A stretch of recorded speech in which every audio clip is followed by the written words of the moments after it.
And I'm Ricky. And today we're talking about 3 innocent mistakes that can make your marketing go wrong. And this is the Demand Gen Daily Podcast.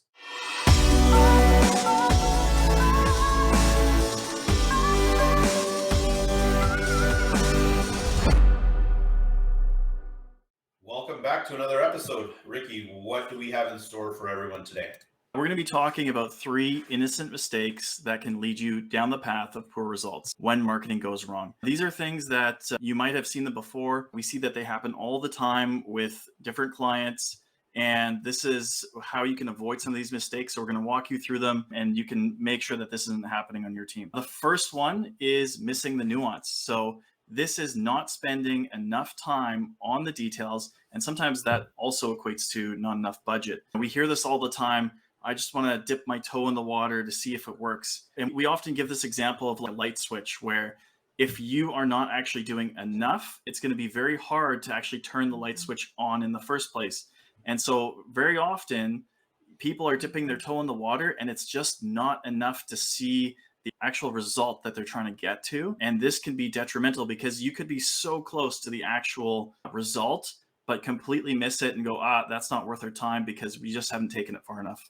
Yeah, and marketing is really a game of synergies, right? So when you're doing 1 or 2 activities, like that's great. You add in a third or a fourth one, you're not getting double. Sometimes you can get triple or quadruple because not only are the other tactics also delivering a result, but then they're synergizing with the other activities that you're doing if the activities are being done well. And if they're being done purposefully in a way where you're getting value across each one of the tactics that you're using. And we see this all the time, right? To Ricky's point.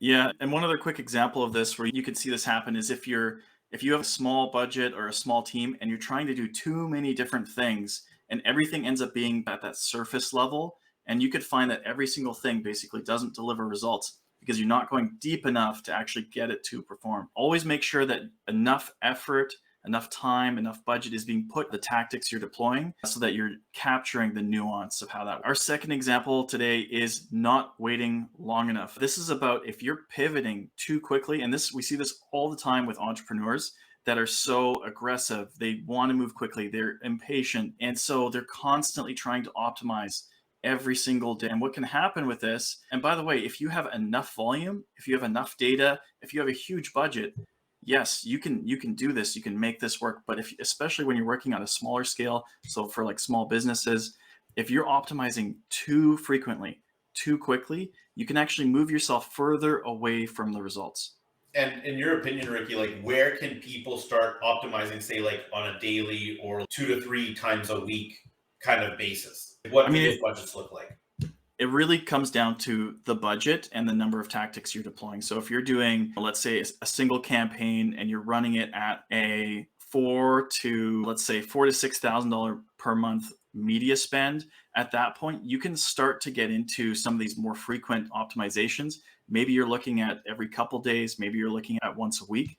But if you're below that mark, you're going to have a very hard time with just optimizing too frequently because you're not getting enough data back.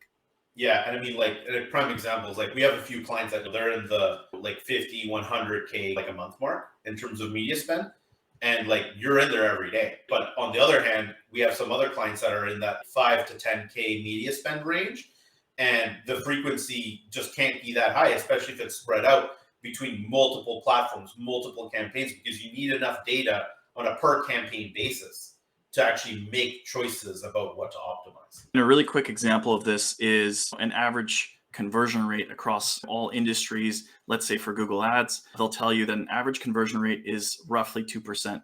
If you're only getting 20 clicks or 30 clicks, you're not even reaching the point where you're going to get a single conversion. So if you're turning things off too quickly or pivoting until you have the actual volume you need to have a critical mass, you will have issues because you'll never actually reach the result. And getting into our third point, not looking at the metrics. Nick, maybe you can walk us through this one, looking at LTV versus CAC.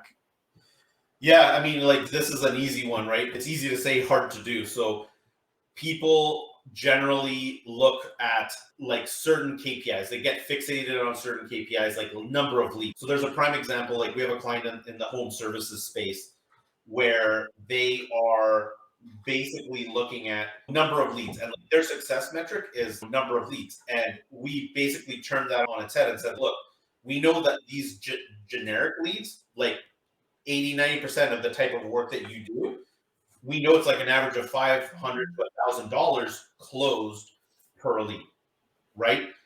But this other service that you have for like commercial buildings and also for homes is for a home is like anywhere from 8 to 15K, and for a commercial applications like 40 to 100K. And we realized that the cost differential between the leads is like under $100 for one and only $200 for the other lead.